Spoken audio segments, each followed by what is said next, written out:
Hello விவாஸ், இன்றைக்கி healthy home சமையலில் நம்ம கைமுறுக்கு எப்படி செய்யுதுன்னு பார்க்க போகிறோம். அதை செஞ்சு காட்டுறதுக்காக எங்கள் பாட்டியை நான் கூப்பிட்ருக்கேன். அவங்க தான் எனக்கு இதை சொல்லி கொடுத்தாங்க. அது செய்ய தேவையான பொருட்கள்: பச்சரிசியை நல்லா அரை மணி நேரம் தண்ணியில் ஊற வச்சுட்டு தண்ணி இல்லாமல் நல்லா வடிகட்டிட்டு மிஷினில் கொடுத்து அரைச்சி எடுத்துருக்கேன்.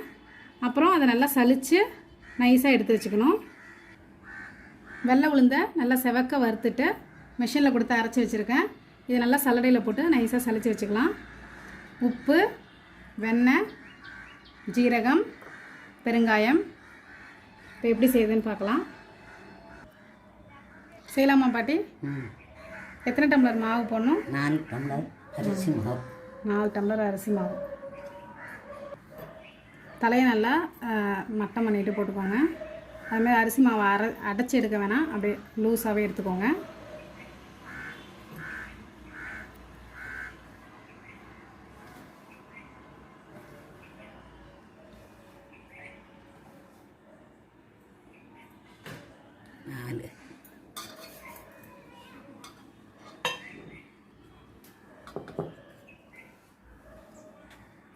இப்போ உளுந்து மாவு 4 டம்ளருக்கு அரை டம்ளர், அரை டம்ளர் உளுந்து மாவு.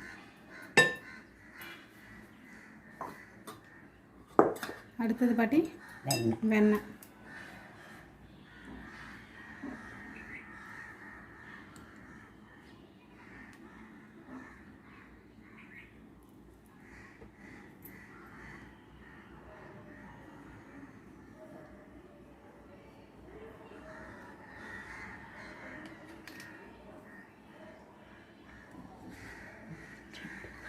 பாட்டி வந்து ஒரு 2 ஸ்பூன் வெண்ணெய் சேர்த்துக்கிறாங்க. இதோட ஒரு ஸ்பூன்லேருந்து 1.5 ஸ்பூன் அளவு ஜீரகம் சேர்த்துக்கிறாங்க.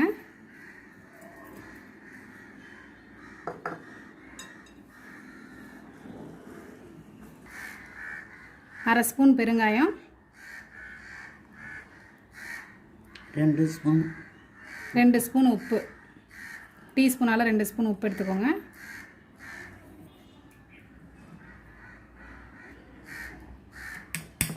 இப்போ பெருங்காயத்தை போட்டுக்கிறோம் உப்போட. இப்போ தண்ணி எடுத்துக்கலாம் கொஞ்சமாக. இப்போ இதில் கொஞ்சமாக தண்ணி சேர்த்து உப்பை கரைச்சிக்கலாம்.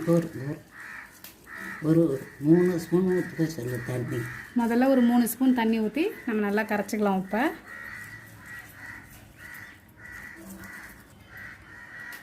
சொல்லு. இப்போ இந்த உப்பு கரைசலை வந்து மாவில் ஊற்றி நம்ம பிசைஞ்சிக்கலாம்.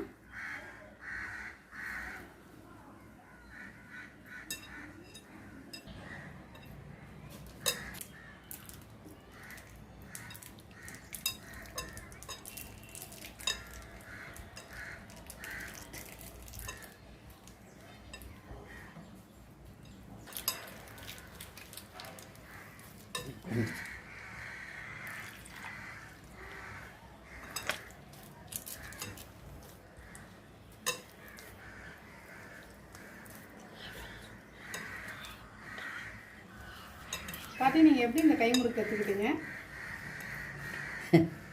எனக்கு ஒருத்தர் சொல்லி கொடுத்தாங்க. அதை எடுத்து நான் கற்றுக்கிட்டேன். போட்டியில் கற்றுக்கிட்டேன். யாருக்கும் உங்களுக்கும் போட்டி நடந்தது? அப்போ இருந்தால் ஒருத்தவளுக்கும் உங்களுக்கு நடந்ததா போட்டி? ஆமாம். போட்டியில் ஜெயிச்சு ஒரு வைராகியத்துக்கு பண்ணினேன், ஜெயிச்சுட்டேன்.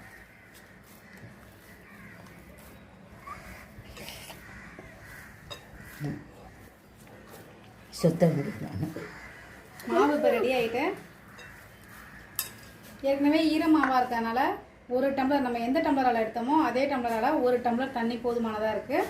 நல்லா மாவு பிசைஞ்சாச்சு. வாயில் போட்டு பார்க்கணும்.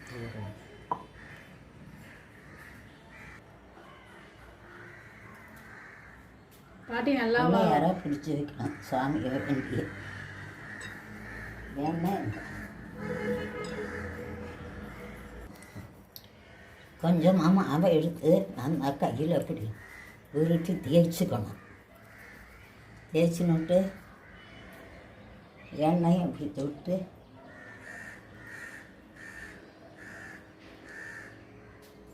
நீ சொல்லுடி.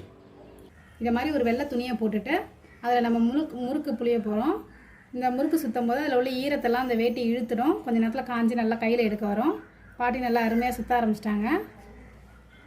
ஒரே அளவில் அழகாக அப்படியே முறுக்கு கம்பியாக வருது. நம்மளுக்கு எத்தனை சுற்று வேணுமோ அத்தனை சுற்று நம்ம இதை சுற்றிக்கலாம்.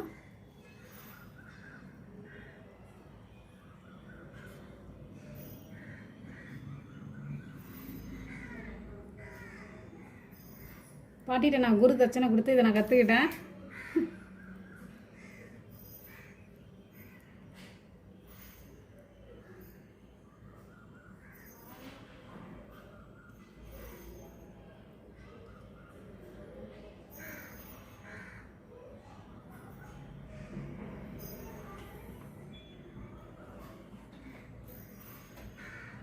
நல்லா இதை மாதிரி கேப் இல்லாமல் நறுக்கி விட்டுக்கலாம்.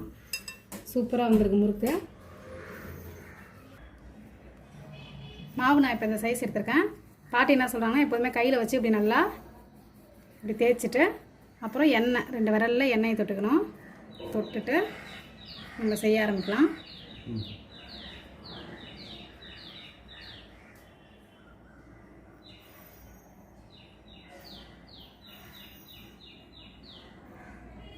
நான் கொஞ்சம் மாவு அதிகமாக எடுத்துட்டேன். கொஞ்சம் அதனால் எடுத்து வச்சிடுறேன்.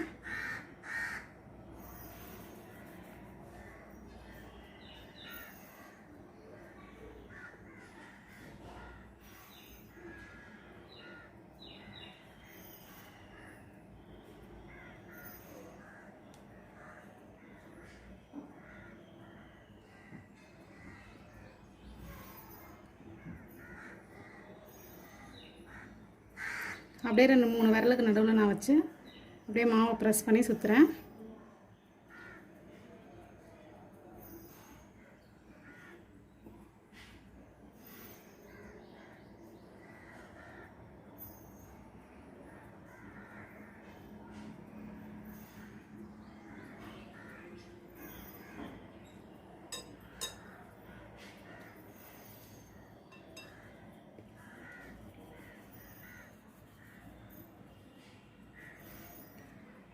மாவு நல்லா ஸ்மூத்தாக லூஸாக இருக்குது. அதனால தான் நல்லா உடையாமல் அப்படியே கம்பி மாதிரி வருது.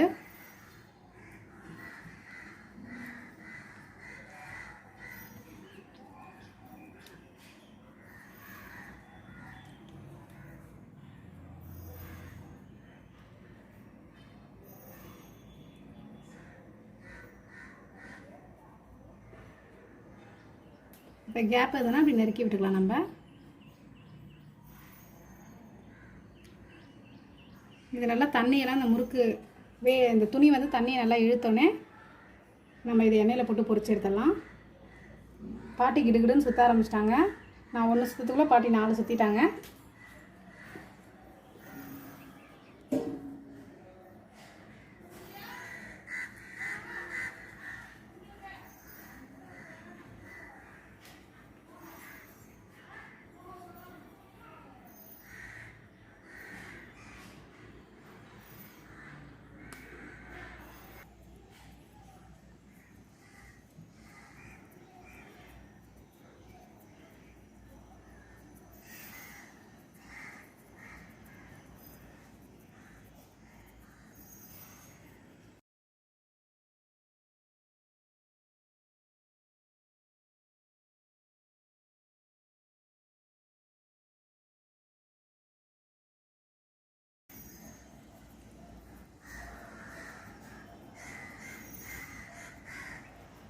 இது வரேன்.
பாருங்கள் முறுக்கு நல்லா எடுக்க வருது. இதெல்லாம் நல்லா காஞ்சிட்டு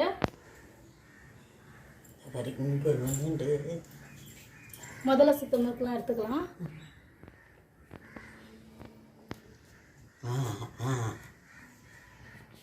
இதை மாதிரி எடுத்து எண்ணெயில் போட்டு பொரிச்சுக்கலாம்.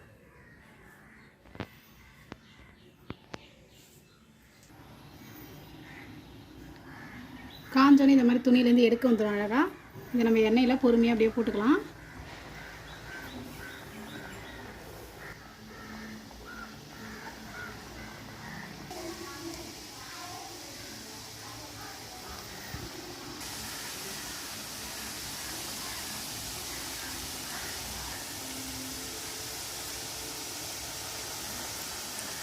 கேர்ஃபுல்லாக போட்டுக்கலாம். இதை எண்ணெய் தெரிக்காமல் பார்த்துட்டு அடுப்பு நல்லா மீடியமில் வச்சு இதில் இந்தமாதிரி பபுளாக வரும் பாருங்கள். சொடா சொடப்பில் அடங்குற வரைக்கும் இந்த முறுக்கை நம்ம பொரிச்சு எடுத்துக்குவோம்.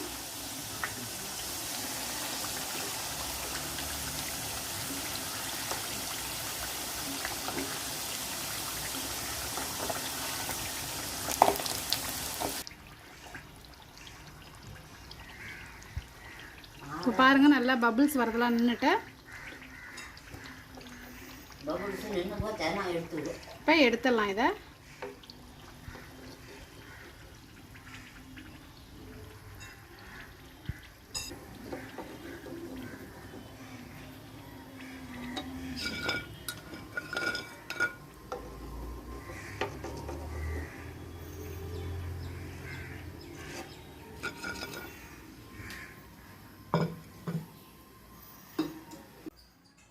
கைமுறுக்கு ரொம்ப அருமையாக வந்திருக்கு. இப்போ டெஸ்டிங் டைம். நம்ம தலைக்கு மேலே முறுக்கு எடுத்து தூக்கி போடணும்.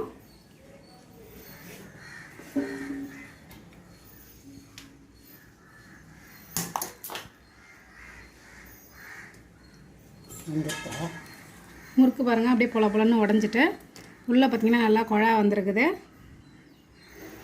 குழா விட்டுருக்கு. சூப்பராக வந்திருக்கு. கரகரப்பாகவும் இருக்குது முறுக்கு. ரொம்ப நன்றி பாட்டி. கிருஷ்ண ஜெயந்தி வாழ்த்துக்கள்.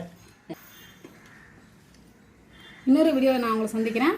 அன்பால் இணைவோம், ஆரோக்கியமாக வாழ்வோம். இன்றே இணைந்திடுங்கள் ஹெல்தி ஹோம் சமையலோடு.